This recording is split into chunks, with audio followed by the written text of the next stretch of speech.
यह कहानी है अमरपुर की। हर साल की तरह इस बार भी इस गांव में बड्ढा मेला लगा था। अगले दिन बाद मेले की शुरुआत होने वाली थी। हर बार की तरह नए नए झूले, खिलौने, मिठाई वाला, चाट, गोलगप्पे वाले भी अपनी दुकान सजाए बैठे थे। लेकिन इस बार भी गांव के लोगों का ध्यान मौत के कुएं वाले खेल पर लगा हुआ था। इस खेल के प्रचार वालों ने भी कोई कमी नहीं छोड़ दी थी। मोहन एक रिक्शे पर माइक लिए घोषणा कर रहा था, आ गया, एक बार फिर से आ गया। जिस खेल ने जीता है सबका दिल, वह फिर से आपके गांव आ गया। करोगे देर तो समस्या होगी विकट, क्योंकि बिक जाएंगे खेल के सारे टिकट। गांव का हर एक आदमी जल्दी से जल्दी टिकट लेकर खेल का सबसे पहला शो देखना चाहता था। अगले दिन खेल का पहला शो था, लेकिन उसी रात गांव में एक अजीबोगरीब घटना घटी। जहां पर मौत के कुएं का खेल दिखाने की तैयारी थी, आधी रात के बाद अचानक वहां से मोटरसाइकिल चलाने की आवाज आने लगी। एक घर में श्याम लाल, उसकी पत्नी देवकी और उसकी 6 साल की बेटी गूंजा सो रही थी। अचानक से गूंजा की नींद खुल जाती है। गूंजा, पापा पापा, जागो ना, देखो मौत के कुएं का खेल शुरू हो गया है, चलो ना देखने। अपनी बेटी गूंजा की आवाज सुनकर दोनों जग जाते हैं। देवकी, अरे क्या हो गया गूंजा, इतनी रात को कहां जाने की बात कर रही हो? गूंजा, माँ, हमने उस मौत के कुएं का टिकट लिया है ना, देखो ना, वो खेल शुरू हो गया है। तुम्हें मोटरसाइकिल की आवाज आ रही है ना? श्यामलाल, बेटा अभी तो रात है, वो खेल तो कल शाम को शुरू होगा। गूंजा, पर ये आवाज कैसी है पापा? श्यामलाल, अरे होगी कोई आवाज, चलो सो जाओ। गूंजा सो गई, लेकिन जैसे रात बीत रही थी, मोटरसाइकिल की आवाज बढ़ती जा रही थी। कुछ देर बाद मोटरसाइकिल की आवाज आनी बंद हो गई और वहां से एक औरत और बच्चे के रोने की आवाज आने लगी। उस आवाज से गूंजा और उसके माता पिता की नींद खुल गई। इस बार वह आवाज उन दोनों ने भी सुनी। वह सब बहुत डर गए। वह उस जगह पर जाना तो चाह रहे थे, लेकिन उनकी हिम्मत नहीं हो रही थी। अगली सुबह जब उन लोगों ने गांव वालों से यह बात बताई, तो उनकी बातों पर किसी ने ध्यान नहीं दिया, क्योंकि उनके सिवा वह आवाज किसी ने नहीं सुनी थी। इसका शायद ये भी कारण रहा हो कि गूंजा का घर मेले वाले मैदान के पास में था। उसी शाम देवकी, श्यामलाल और गूंजा मेला देखने गए। चारों ओर लोगों की भीड़ थी। कोई झूले पर बैठा चिल्ला रहा था, तो कोई नए खिलौने हाथ में लिए मुस्कुरा रहा था। कोई जलेबियां देखकर लार टपका रहा था, तो कोई गोलगप्पे के दुकान पर बिना गिने गोलगप्पे खा रहा था। लेकिन गूंजा को तो इंतजार था मौत के कुएं का खेल शुरू होने का। वहां भी कई सारे लोगों की भीड़ थी। लोगों खेल चालू करने के लिए कह ही रहे थे कि मोटरसाइकिल स्टार्ट करने की आवाज आई। मोटरसाइकिल का चालक एक्सेलरेटर पर एक्सेलरेटर बढ़ाए जा रहा था। बाइक की आवाज पूरे मेले में गुज रही थी। दर्शक बाइक की आवाज से रोमांचित हो रहे थे। कई लोग तो सीटियां भी बजाने लगे थे। लेकिन इस बीच लोगों ने देखा कि मौत के कुएं में एक छोटी सी बच्ची बैठी रो रही है। लोगों ने आवाज लगाई कि ये किसकी बच्ची है। कोई उस बच्ची को निकालता उसके पहले ही लोगों ने देखा कुएं के अंदर अचानक एक औरत भी आ गई। उसका चेहरा बड्ढा डरावना लग रहा था। वह बच्ची उसके गोद में जाकर बैठ गई। लोगों ने देखा कि जब वो रहे हैं तो उनके आंखों से आंसू नहीं बल्कि खून निकल रहे हैं। कुछ ही देर में वो दोनों उड़ते हुए बाहर आ गए। जिसने भी यह देखा वह बस एक ही आवाज में चिल्लाया, भूत भूत। सभी लोग बाहर निकल आए। मौत के कुएं के मालिक तक ये बात उसके कर्मचारियों द्वारा पहुंची।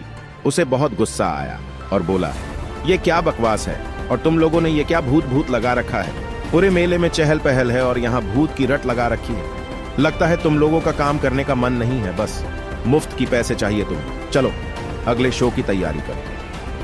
लेकिन अगला शो भी बिल्कुल खाली रहा, क्योंकि ये अफवाह फैल गई थी कि मौत के कुएं में भूत है। अब तो मालिक का गुस्सा 7वें आसमान पर पहुंच गया और सारा गुस्सा अपने स्टाफ पर उतार दिया। उसी रात जब मालिक गहरी नींद में था, तभी उसे तेज तेज बाइक चलाने की आवाज आई। उस आवाज से उसकी नींद खुल गई। वो गुस्से में बड़बड़ाता हुआ गया। वहां पहुंचते ही वह जो देखा, उसे अपने आंखों पर विश्वास नहीं हुआ। उसने देखा कि मौत के कुएं में एक आदमी लगातार बाइक चलाए जा रहा है। वह आदमी अपना सिर नीचे कर रखा है। मालिक ने उसे बुलाया, लेकिन मोटरसाइकिल के चालक ने कोई जवाब नहीं दिया। दूसरी ओर यह आवाज आसपास के पूरे गांव वालों को सुनाई दे रही थी। सभी को आश्चर्य हो रहा था कि आखिर इतनी रात को यह आवाज कैसी है। सभी को डर भी लग रहा था। फिर भी कुछ लोगों ने हिम्मत की और गांव के सरपंच जी के साथ में मेले में पहुंचे गूंजा भी श्यामलाल के साथ वहां पहुंची। वहां उन लोगों ने भी वही दृश्य देखा जो मौत के कुएं का मालिक देख रहा था। वह आदमी अब भी लगातार बाइक चलाए जा रहा था। तभी फिर से वही औरत और बच्ची अचानक से वहां आ गई। सभी गांव वाले उस औरत और बच्ची को गौर से देख रहे थे। तभी जो आदमी बाइक चला रहा था उसके सिर से खून बहने लगा। उसके खून से मौत के कुएं की पूरी दीवार लाल हो गई। कुछ देर बाद वो औरत और बच्ची उसी तरह रोने लगे। अब तो सारे गांव वालों की हालत खराब हो गई। किसी को कुछ समझ नहीं आ रहा था कि आखिर ये लोग है कौन। तभी मौत के कुएं का मालिक फिर से चिल्लाते हुए कहता है, अरे सुन नहीं रहे हो? तुम कौन हो? तुम लोगों को क्यों डरा रहे हो? क्यों तुम मेरे खेल को बदनाम कर रहे हो? मालिक की बात सुनकर बाइक चलाने वाला अपना सिर ऊपर करता है। उसे देखकर मालिक की आवाज ढाने लगती है। तुम कहां से आ गए विक्रम? तुम तो सरपंच। अरे कौन है ये? तुम इसे जानते हो क्या? तब बाइक चलाने वाला अपना बाइक रोकता है और कहता है कि क्यों मालिक, आप बताओगे या मैं बताऊं इन्हें? मालिक, मैं क्या बताऊं, मुझे कुछ नहीं पता। तब विक्रम ने बताना शुरू किया कि विक्रम, गांव वालों, यह एक दुष्ट आदमी है। इसके सीने में दिल नहीं है। यह जानवर है, जानवर। मेरा नाम विक्रम है। मैं पिछले साल तक इसके साथ काम करता था।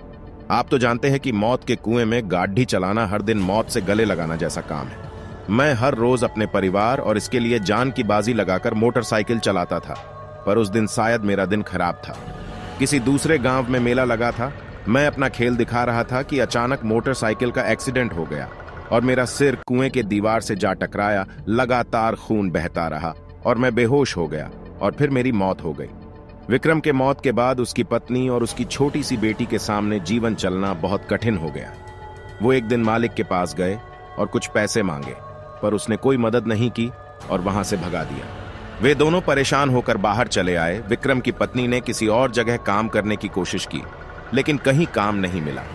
भूखे प्यासे सडे डक पर भटकते कई दिन बीत गए और फिर भूख से उन दोनों की भी मौत हो गई। विक्रम, गांव वालों, आप लोग ही बताइए, मेरा और मेरे परिवार का क्या दोष था जिसकी हमें सजा मिली? अरे हम तो कलाकार हैं, इसी से हमारी रोजी चलती है। लेकिन कल को कोई हादसा हो जाता है तो मालिक हमें मरने को छोड़ देता है। हम पूरा जीवन आपके खुशी के लिए, आपके मनोरंजन के लिए काम करते हैं और बदले में हमें क्या मिलता है? विक्रम की बात सुनकर गांव वालों ने उस मालिक को मारने के लिए घेर लिया। मालिक, अरे मुझे छोड़ दो, मुझसे गलती हो गई। सरपंच, हम तुम्हें एक ही शर्त पर छोड़ देंगे कि तुम अपने यहाँ काम करने वालों की गारंटी लोगे कि उन्हें कुछ हो गया तो उस परिवार को बेसहारा नहीं छोड़ोगे। अरे आजकल तो बीमा होता है, क्यों नहीं सबका बीमा करवा देते? सरपंच की बात मालिक मान गया। उसने सभी काम करने वालों का बीमा करवाया।